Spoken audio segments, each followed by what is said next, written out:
All right, what's going on, everybody? I have some exciting news. I am going on a little road trip. I am going solo, but I'm going to go pick up a brand new motorcycle for Stoobie. And of course, when I mean brand new, to be in fact a 1975 Honda Goldwing motorcycle. Down the drain, but thank God we got a big old brain, big brain. Gosh, Casey and Stoobie back.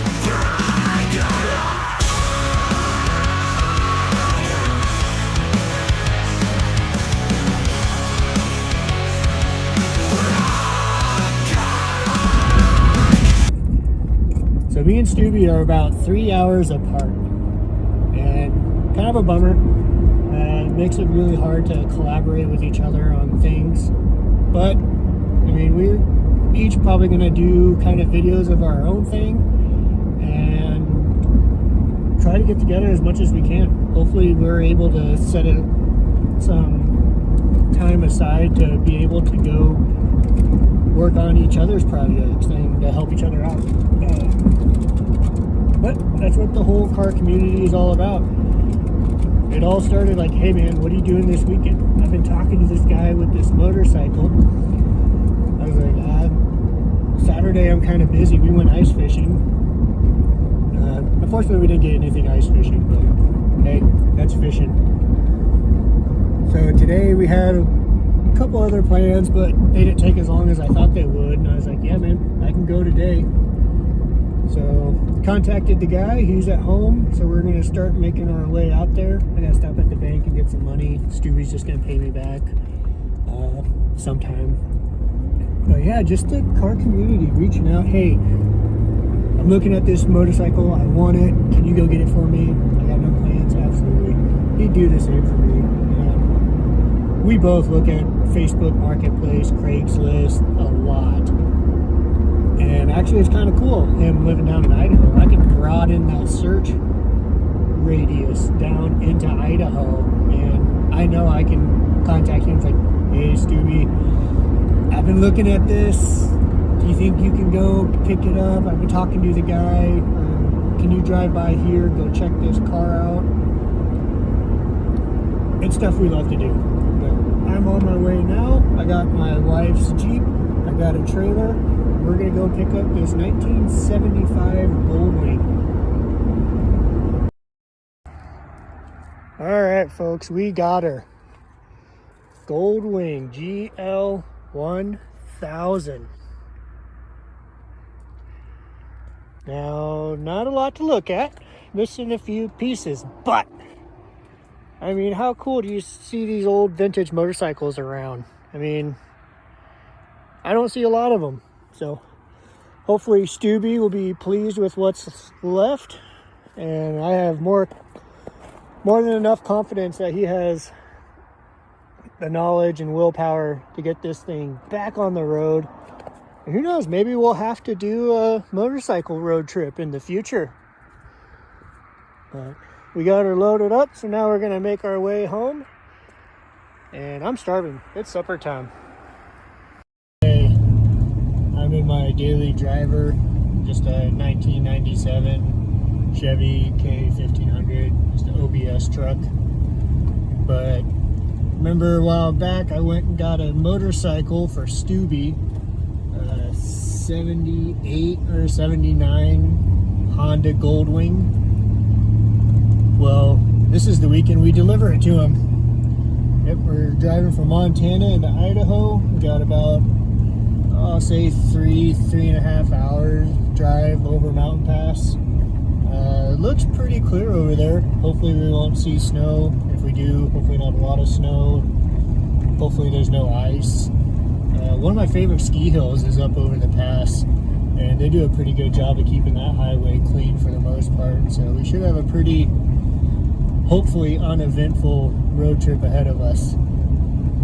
But yeah, this weekend we're finally going to reconnect back up with Stoobie. He's got some stuff he wants to do to some of his cars, and we're just going to go from there. Just hang out, car stuff. I'm excited for him to see this bike. He hasn't seen the bike yet. He just seen pictures in a Facebook post, and he's like, "Hey Casey, can you go look at this bike for me and grab it for me?" Like, yeah, okay. I mean, this is what we do. Went, got it, and picked it up. So I'm excited for him to see it, see if it's well worth his money. It needs a lot of work, but from what I can tell, I mean, I haven't seen a lot of 70s Honda Goldwings, but from what I can tell, it's all there. It just, I guarantee carburetors need to be taken off and cleaned. The wiring, I'm for sure needs to be addressed. Probably clean the fuel tank, just the basic motorcycle upkeep. I mean, those who have worked on old motorcycles know, clean the carbs, get fresh fuel, check electrical connections, battery, and just see if you have spark, and it should fire just like an old car. So I'm excited for him to see this bike and to kind of hear what he has a plan for it. And he's gonna make like a cross-country tour. He's just gonna make a big scrambler lead sled. I mean, who knows? It's Stoobie. Guy's got a lot of cool ideas, a lot of great ideas. I'm always, for the most time, on board with. But anyway, we're gonna get underway on this road trip, and hopefully nothing happens. The trailer should pull nicely. I've got the motorcycle tight, strapped down, even slapped it and said that's not going anywhere, so we should be good to go. All right. But we made it down late last night. I got it unloaded. It's in his shop, and we're gonna go get him so he can see this baby. Woo, that yellow. All right, let's go grab Stoobie so he can see his brand new Honda Goldwing.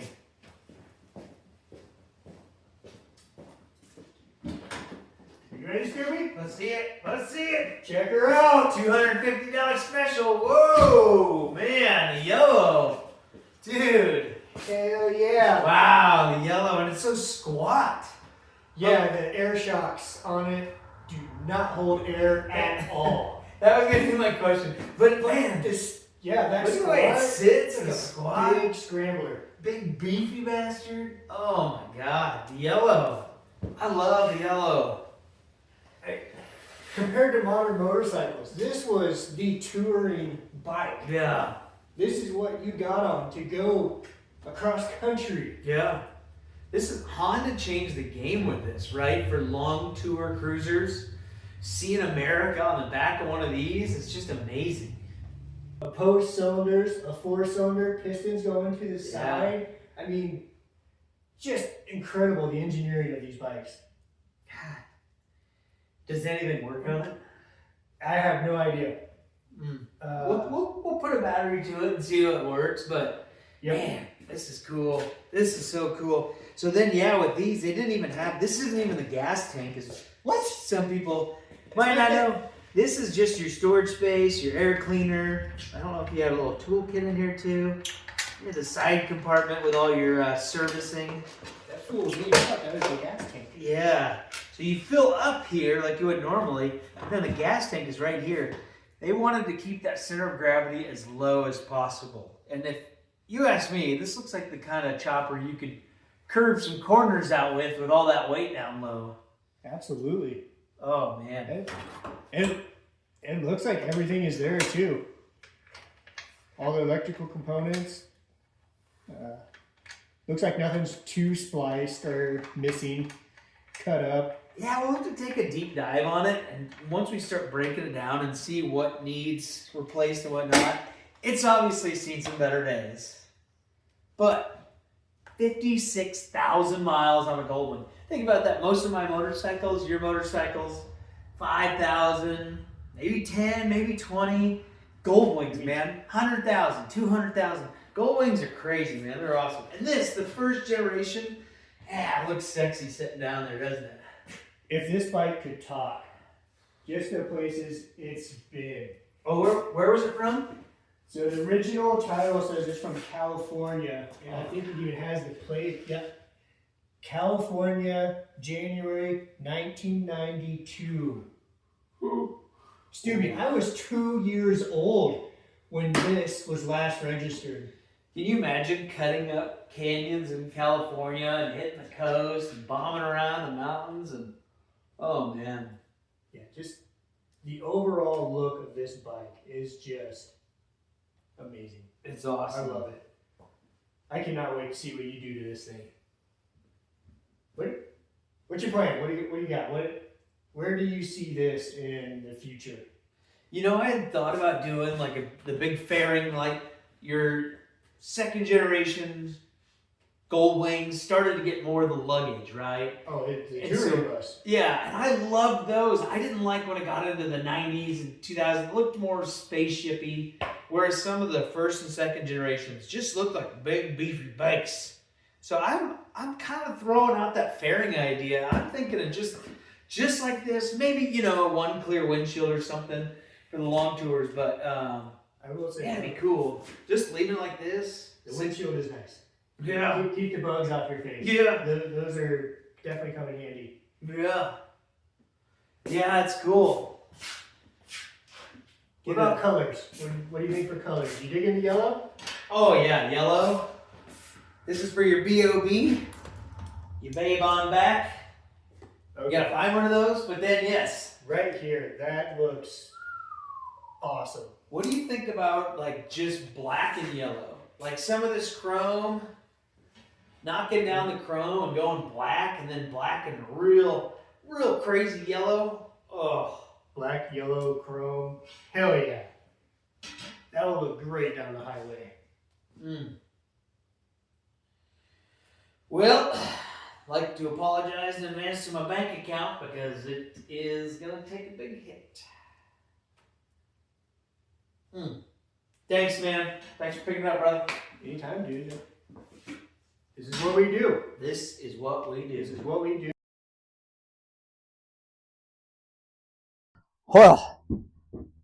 Well, here she be. The Goldwing. Casey picked it up. Thanks, buddy. This is going to be the adventure of buying something for $250, sight unseen.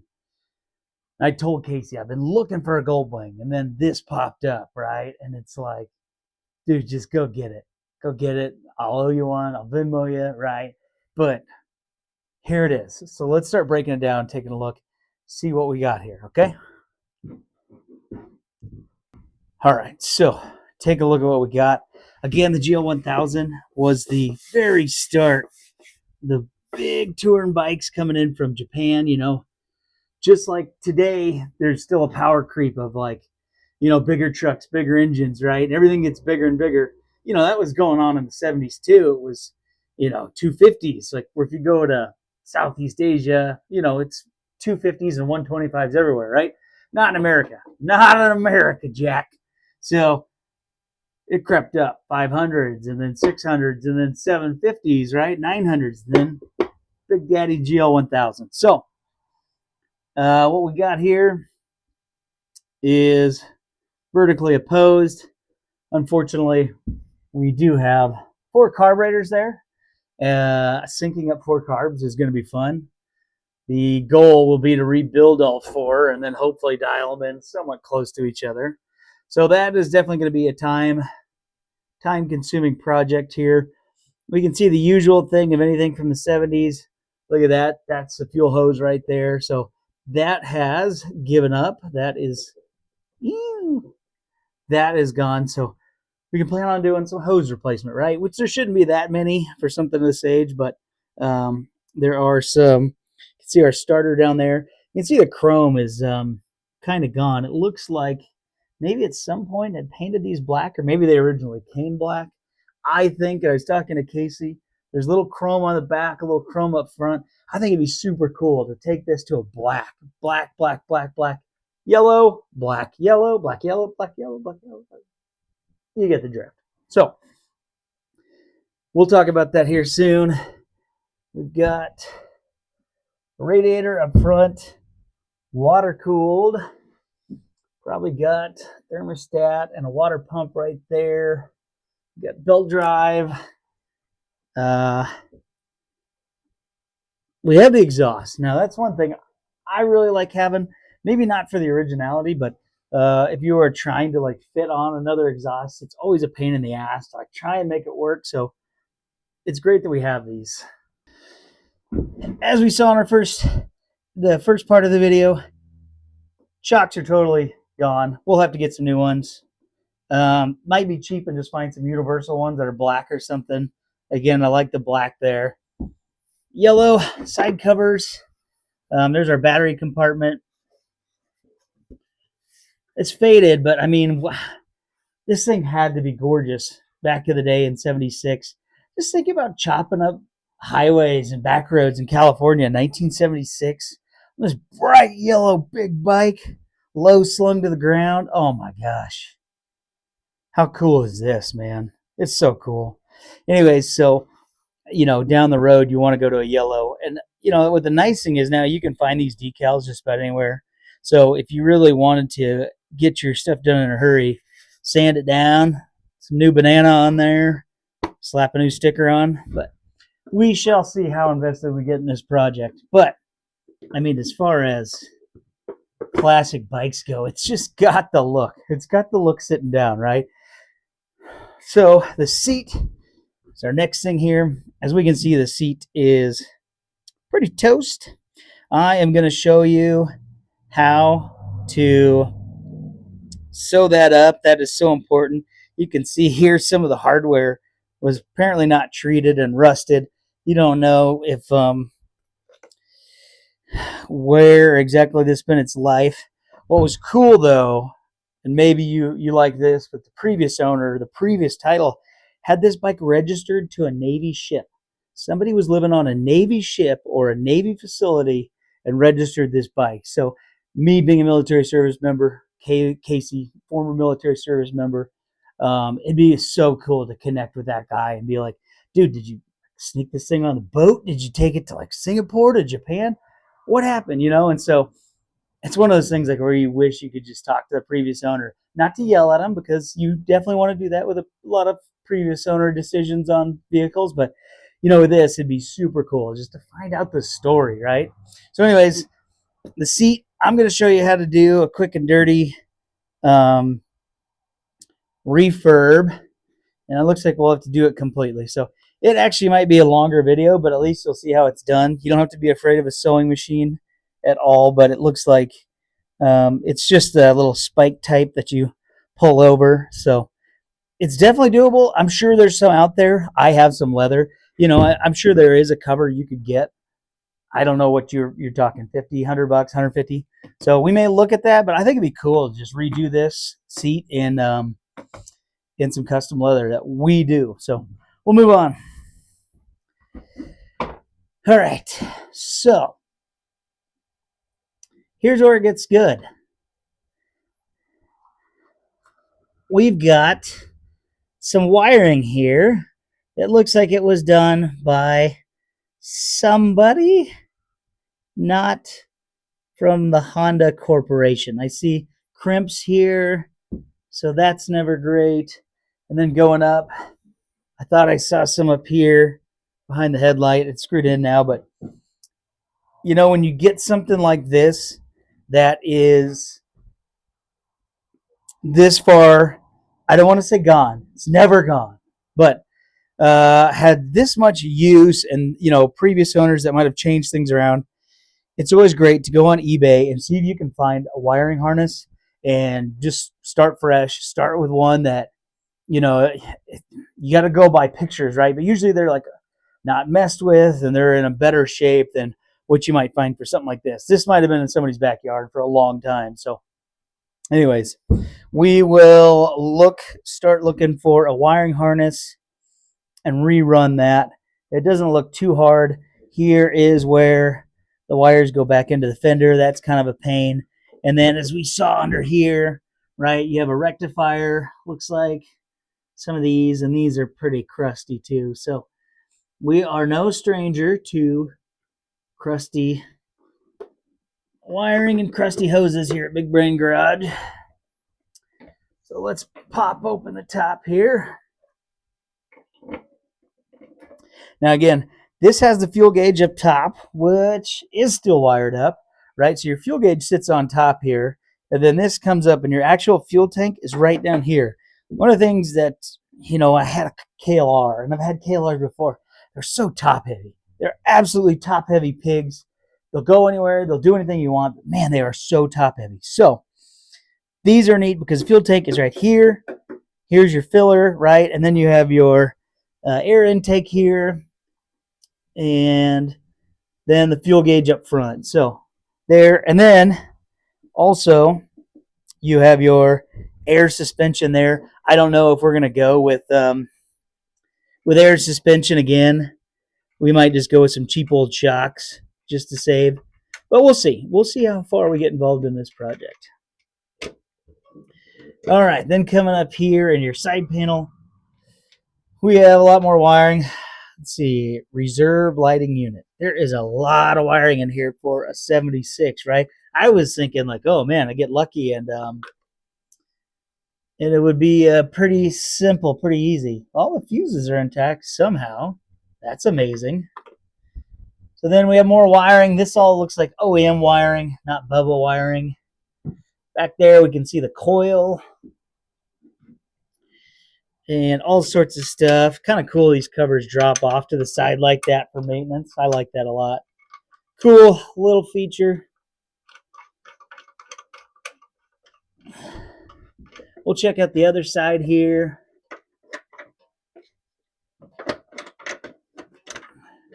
And that has your coolant tank on that side, and that's about it there on that side. And then looking over the rest of the bike, looks like we have all of our plastic in back. We have very brittle plastic, but it is still there in front. Headlight, cluster gauge. We're missing a speedo. We'll add that to the list. Maybe, maybe not. We are missing throttle. That does seem important. It is here. Now we could just go down the road, yanking and pulling on that, but we'll probably just in safety's sake, probably look and see about getting a handle here. We do have what is the remainder of the kill switch and your start switch. It is pretty much not there, so we'll add that to the list. Yeah, so we have our work cut out for us here. I will immediately say I do not think this is a 2025 bike. This is a 2026 bike. We do have one turn signal switch.